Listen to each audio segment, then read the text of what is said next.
Soil degradation is now a major problem in Kenya. Climate change, desertification, the depletion of mineral nutrients, improper use of fertilizer, and lack of infrastructure are compounding the problem. And that is why people have started moving towards eco-friendly methods of agriculture. For example, vermiculture. It is the cultivation of earthworms. The earthworms convert organic waste into fertilizer. There are two types of fertilizers produced by worms. Vermicompost, these are worms' excretion. And then there is vermiliquid, also known as worm tea. In a report by a researcher at the Nairobi-based International Center for Insect Physiology and Ecology (ICIPE), the worms boost soil health, which is paramount for crops to thrive. It enhances soil fertility physically, chemically, and biologically. Physically, I mean vermicompost. Treated soil has better aeration, porosity, bulk density, and water retention. And the best of it all, vermiculture is not only gaining national importance for industrial development, but also for its strength to solve unemployment problem amongst the youth. And guess what? Our farmer today is a young and proud worms farmer.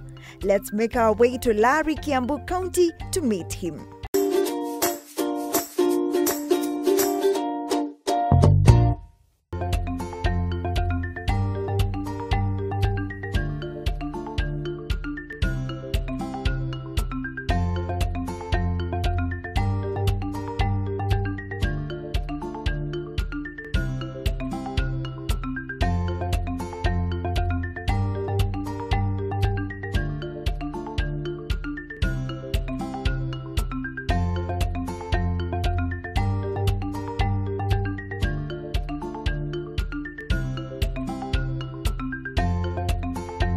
Hello, good morning, good afternoon, good evening from wherever you're watching us from. You're right on time for yet another exciting episode of Kilimo na Biashara. And today we are in Lari, Kiambu County, and as we are shooting this show today, it's quite freezing right here. It's very cold, the temperatures are low, and that's why we are here. We want to explore some of the farming methods that can really thrive in this region. Today, we focus on vermiculture. Basically, it's growing or cultivation or rearing of worms. So let's get to know what are the benefits, why worms in the first place. So shall we join our farmer right next to this particular road?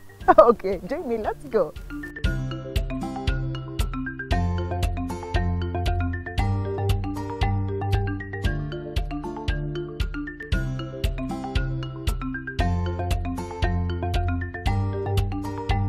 George. Yeah. Hello. Hi. Karibu Nice sana. to meet you. Nice to meet you too. Nikikuja sikufikiria wewe ni kijana barubaru hivi. Mimi bado ni kijana. Doing this kind of farming. Wow. Yeah. So what inspired comfort worms and insects? Why the name? The reason as to why tuliweka comfort worms, it's just to try and show how the worms try to keep the farmer a bit more comfortable in their way of farming. So that is why comfort worms and insects. Both kimfuko na both kimfuko na pia the way they produce their food ikuwe more safe. Tell us now about this business, vermiculture. How did you begin? What is it about? We are dealing with two things, vermiculture and vermicomposting. And this kind of business is all about using worms to break down any organic waste, turning that into fertilizer. And in that organic fertilizer, wenye wakulima wanatumia kupanda, kutop dress, and also trying to help in terms of waste management. Because tunatumia a lot of waste to feed these worms, wana break down, ndio wanatupea fertilizer. And specifically we use one type of worm, yenye tunaita red worms ama red ryegrass. Yeah. So there are different varieties of worms? Yeah, around the world there are about 8,000 types. In In Kenya, we use about 2 types, red worms and African night crawlers. But now here we have majored in red worms because of a number of things. And what are those number of things? Red worms are heavy feeders. And in that, so they'll break down a huge amount of waste within a short period of time. The other thing is about adaptability. So different worms adapt to different conditions. But now for the red worms, they adapt in a wide range of conditions. That is temperatures, whatever you feed them. So you find that red worms are easy to keep and maintain. Also, once you keep them in the right conditions, red worms will stay there and they will reproduce. And like the African night crawlers, which move so fast, whenever it gets to be dark, just like the name, they start crawling out. You've mentioned a very important aspect, that they are heavy feeders. Yeah. Now, what are the steps involved when it comes to rearing of these worms? So the very first step is structuring. And we have different structures depending on different conditions. Now, like here, we are in the highlands, and we have to look at a number of things, temperatures, predators, and those try to help us know which conditions or which structures that you are going to use. Now, in our case, we use these kind of structures. We call them the beds, which are raised from the ground so that we can be able to prevent predators like safari ants from getting in the beds and feeding on our worms. No wonder you've put that plate, sort of a plate down there. That is why we have a plate there that we keep on putting oil just to try and make sure that they don't get inside. So what are some of the components involved when you're doing this type? You have to select what are we going to compost, because also we have a wide variety of items that we can break down, ranging from animal droppings, apart from chicken. So you can use cow, sheep, goat, pig manure. Then from there, we have plant remains from the farm. That is either green waste or dry waste. Then now finally, you know where am I going to get the worms, so that you can introduce them there and they start reproducing. And that's a very important question. Where do you get the worms? You get them from an established farm or institution. Like now, for us, we sell. JQuat, they do sell. So these are some of the places one may be able to get the worms from. With all this knowledge and this science involved in vermiculture, I would love to know your journey. How did it begin? Where did you start? I started this back in 2015. That was right after high school. And the reason as to why I was starting this venture, I had a challenge with feeding my chicken. So I was looking for alternative ways of feeding my chicken at a lower cost, maybe something I can produce at the farm and feed my chicken. From there I prepared my structures and bought a few worms, 10 kgs of worms. And that is now where I started. But now it didn't work as I expected. And then what happened? The rate of reproduction of the worms is a bit low. So I can't really produce worms on a daily basis to feed my 100 chicken. It will require a very big space and now cost for that matter. So, but I didn't throw away my worms. So I kept on trying to research more, maybe what are other people around the world doing with the worms. And that is how I realized that the worms have two very important products. One is the vermicompost that we use as an organic fertilizer, and two, it's a liquid that we can get from the worms that we call vermiliquid. It's an organic foliar fertilizer. Well, tell us more about the vermiliquid. You said vermiliquid? The liquid is extracted during the composting process, but now it depends on what you feed the worms. Because now, like in my case at the moment, I don't produce the liquid because of a number of reasons. But when I was starting, I used to produce that liquid because I used to feed a lot of fruit waste, vegetable waste. So during the breakdown process, there used to be that excess liquid from the whole system. So now that is what we call the vermiliquid. What are the challenges? Because I know for different farmers, they have different challenges. Once I realized that I can produce vermicompost, I started looking for market. Is there a market within this area, or is there a demand for such a product? And I realized by then most of the farmers didn't know. It was something new, and so I had to try and sensitize farmers more. Try to train them, show them the advantages of this over the inorganic fertilizers. But over time, I have found that now the demand has really gone up.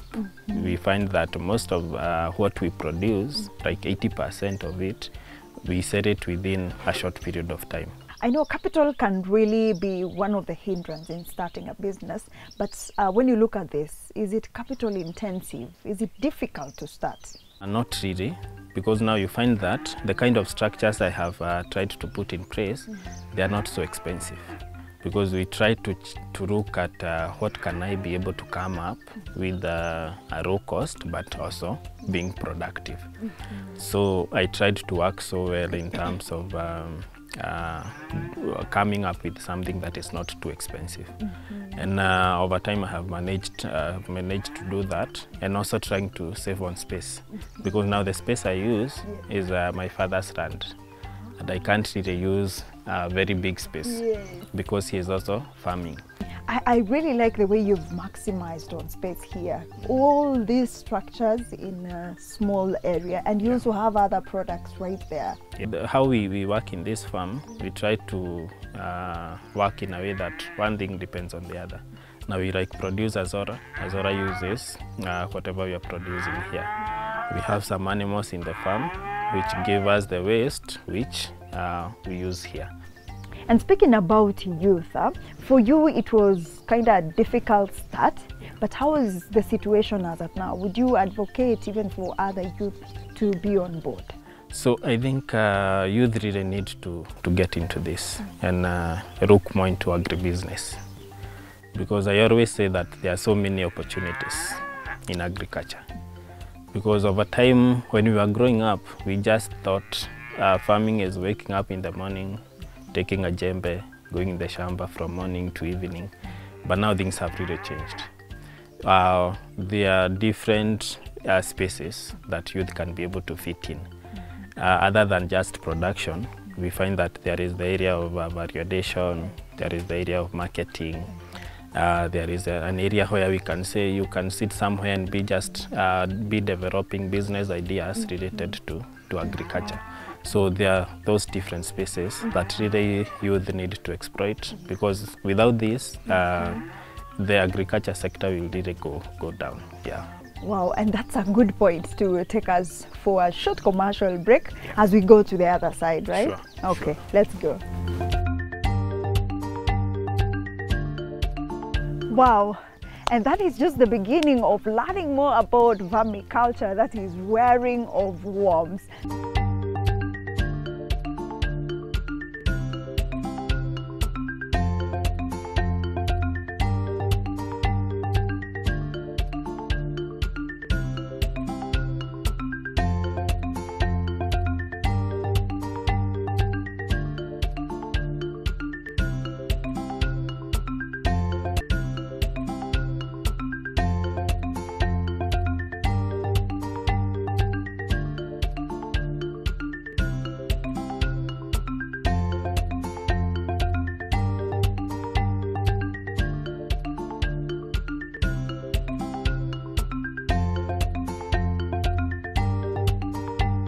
Today we are focusing on vermiculture. We've shown you literally what vermiculture really is, but now we are going to show you the byproducts. What is it used for? What are some of the importance of this vermiculture? And perhaps George can just tell us. So tell me, George, what's the process here? What's happening here? So now the process here, we are separating the vermicompost, that is the fine vermicompost, from the worms and the uncomposted material. So now that is the process that is going on here. And how long does the process take before you get fine components like this? The process takes a period of 6 to 8 weeks. That is a month and a half to 2 months, depending on the number of worms that we have in the units. So within that time frame, do you have to feed it on anything? Do you put some more components as you wait for the 8 weeks? There is nothing that we keep on adding. Just once we do the setup, that is with the animal droppings and the worms. From there, we just now give it time for the worms to feed on everything. Then now we can come and start now the process, that is harvesting. But now what are some of the benefits? Because now we have the outcome here. What are the benefits? Or you will tell me on the other side of the farm. So now once we get the farm, yes, we'll show you the uses. Yes. But normally we use it for planting, for top dressing, as a source of now the organic fertilizer. Okay. So normally for the vegetables, we do indigenous vegetables. Also for fruits like avocados, we use this for top dressing. Okay, then we can make our way there. Sure. Okay. Sure, we can do that. We'll just get now the red one. Okay. Then now we can carry it, yeah? To the farm. Okay. Yeah.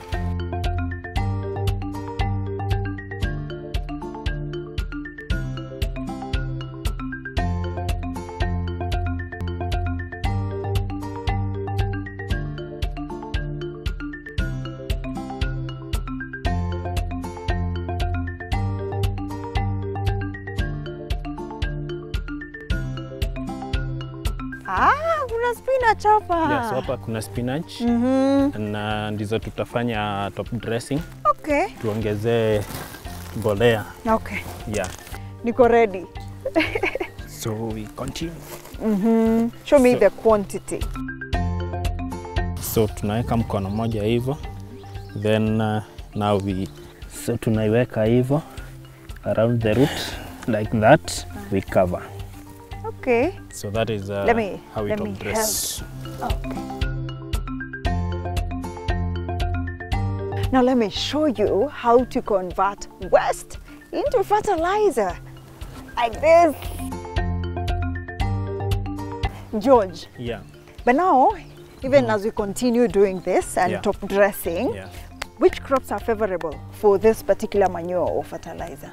Majorly we focus on vegetables, the indigenous and the others. Like in the farm, we have spinach, kales, managu, terere, cauliflower. So those are some of which we use. And also now, depending on the need, at times we top dress fruits like avocados and the like. That is really important, especially for someone who wants to venture into vermiculture. But now, what are some of the key things that one should know when they are getting into vermiculture? They should consider maybe the targets, because one may start up maybe na 10 acres. So you need to do your calculations, know that I'm planting this during this time, so I need to prepare this amount of compost. So you look at that is the target or the demand that is there, maybe in your farm. Then now look at the structures that you're going to put in place, because different places we said we can advise different units, so that you can also look at your cost. Then you need to look at the kind of waste you are getting, because now the kind of waste you are getting will determine what kind of structures you are going to put in place.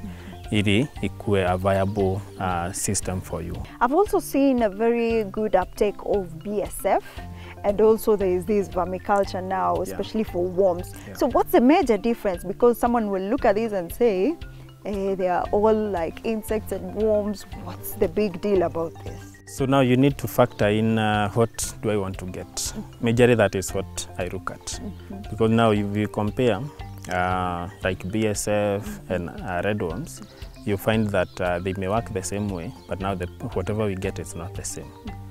You find that for the worms, they will give you 80% of whatever you feed them. That is for the red worms. For the BSF, you find that they use 70% of whatever you feed them. So the production is a bit low from the BSF in terms of compost. But now the protein, that is what you're targeting to get. Yeah. Now on the other side, we don't really focus using the worms as a source of protein. So that is now the major difference. So you need to know, am I looking at the protein or am I looking at the fertilizer? But now, where is your market? Where would you say you really sell your fertilizer to or your worms to? My market is not just around here. I have been able to look for markets in different places, majorly like in Nairobi, people who are doing a lot of urban gardening. And also, now that is for the compost, of which is the biggest percentage of whatever I sell. Now for the worms, we keep on getting orders from different farmers or different big farms, of which that is not a consistent market. But now for the compost, like on a monthly or after 2 months, we are able to produce and sell. So that is what we produce in mass. So the market for compost is much bigger than for selling worms itself. Yeah. And now to one of the most important questions that people are looking forward to, the pricing. How much does it cost? Now for the compost, we sell at 50 shillings per kg. Yeah. For the worms, we sell at 2,500. And I have a funny question. When it comes to transporting or transportation of worms, when someone has placed an order perhaps, how do you transport it and ensure that it gets there safely and not spoiled or dead? We have special baggings that we put that will allow air. Then now we can be able to put them in cartons. And that way, we can now be able to transport them. But now what we do for the worms, we don't sell, we don't put them as pure worms. Because now one thing with the worms, they have to live in their surrounding because of their body. If we just remove them and package them that way, you find that a good percentage of them will die during transit. So we just remove much of the droppings or the casting. We leave them with about 30% of the casting, then now we can be able to pack and send. That was just to fulfill my curiosity. But now, how is the future of vermiculture? Because now you're a very young person, Yeah. still so many years ahead to practice agriculture if you'd love to. Yeah. How is the future of vermiculture? Vermiculture, we can say it's just very young, so it's developing. And what I see, there is a very bright future in it. Because you find that at where we are standing at, we say that we are moving towards organic farming. And we are trying so much to give organic solutions. So one of the solutions is vermiculture. So there is a very bright future there. And also the urge that most people want to live healthy. This is one of the ways. And also another part is that we are trying as much as possible to work towards managing waste management. So worms are a big instrument when it comes to waste management. So they turn all that waste into organic fertilizer. So there is a bright future that I can see in vermicomposting, and I can advise even the youth to take up these different things. And now the idea of worms and insects farming, it's really developing. So there are many different worms or insects that one can be able to venture in, depending on where they are and what they have. Is it a profitable venture?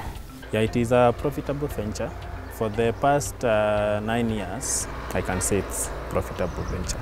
Yeah. Wow, good to hear that. Yeah. Thank you so much. Much welcome. And we can continue putting the top dressing, Yeah, so that we don't leave the farm hanging. Yeah. Thank you so much. Sure.